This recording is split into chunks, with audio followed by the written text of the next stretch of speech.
ఆయన పయనం ఎటువైపని అంతా ఆసక్తిగా చూస్తుంటే ఆయన మాత్రం నో హర్రీ అన్నట్లున్నారట. రాజకీయ పయనం ఎటువైపో తెలియక కేడర్ కన్ఫ్యూజన్ లో ఉంటే ఆయన మాత్రం రిలాక్స్ అన్నట్లే ఉంటున్నారు.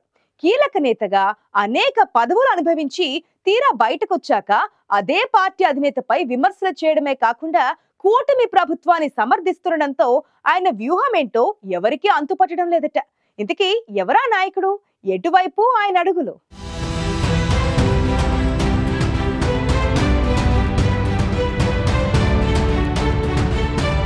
అవంతి శ్రీనివాస్ గా అందరికీ చిరపరిచితుడైన మాజీ మంత్రి, విశాఖ జిల్లాలో వైఎస్ఆర్సీపీకి కీలక నేత ముత్తంశెట్టి శ్రీనివాస్ రాజకీయం ఎవరికీ అంతుపట్టడం లేదు.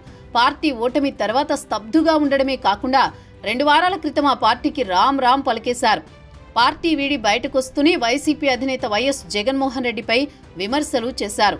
అదే సమయంలో కూటమి ప్రభుత్వానికి తగిన సమయం ఇవ్వాలంటూ విపక్ష పార్టీకి ఉచిత సలహా కూడా ఇచ్చారు అవంతి. పార్టీ ఓటమి తర్వాత బయటికి రాకుండా చివరకు పార్టీని వీడడానికి మీడియా సమావేశం పెట్టిన అవంతి తర్వాత మళ్లీ అజ్ఞాతంలోకి వెళ్లిపోయారని ఆయన అనుచరులు గుసగుసలాడుకుంటున్నారు. వైసీపీని వీడిన తర్వాత తన రాజకీయ భవిష్యత్తుపై నిర్ణయం తీసుకుంటారని, త్వరలో ఏదో పార్టీలో చేరతారని అంతా ఎదురు చూసినా ఇంతవరకు ఎలాంటి సంకేతాలు అవంతి నుంచి రాకపోవడంతో అనుచర గణం అయోమయంలో ఉందట.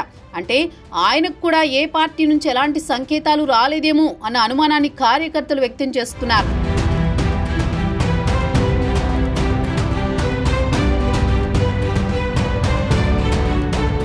టీఆర్పీతో రాజకీయాల్లోకి వచ్చిన అవంతి తర్వాత టీడీపీలో చేరి ఎంపీగా పనిచేశారు. ఆ తర్వాత వైసీపీలో చేరి మంత్రి కూడా అయ్యారు. ఈ క్రమంలో తాజాగా వైసీపీని వీడిన అవంతి మరిప్పుడు ఏ పార్టీలో చేరతారన్న అనుమానం ఉన్నా ఆయన నుంచి మాత్రం ఎలాంటి సంకేతాలు లేవు. దీంతో అవంతి తిరిగి టీడీపీలో చేరుతారా, లేక గతంలో పీఆర్పీలో ఉండగా మెగా ఫ్యామిలీతో ఉన్న సంబంధాల నేపథ్యంలో జనసేన జెండా పట్టుకుంటారా అనేది ప్రశ్నార్థకంగా మారింది.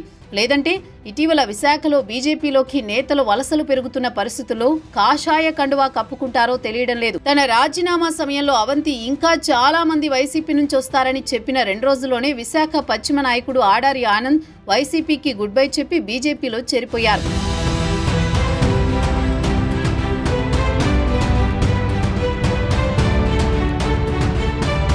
ఏ పార్టీలో చేరాలో ఫుల్ క్లారిటీతో దిగిపోయారు ఆడారి. మరి అవంతికి ఇంకా పరిస్థితులు అనుకూలించలేదా? ఇతర పార్టీల నుంచి ఎలాంటి సంకేతాలు రాలేదా? లేదంటే ఏ పార్టీలో చేరాలో ఆయనే ఇంకా ఓ నిర్ణయానికి రాలేదా అనే ప్రశ్నలు అందరి బుర్రలను వేడెక్కిస్తున్నాయట.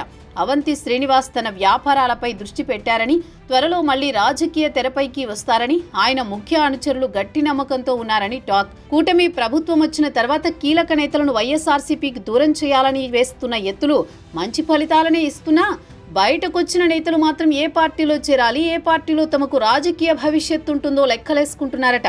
మరి అవంతి శ్రీనివాస్ చివరికి ఏ కండువా కప్పుకుంటారో, ఏ పార్టీకి జై కొడతారో అన్నదే సస్పెన్స్.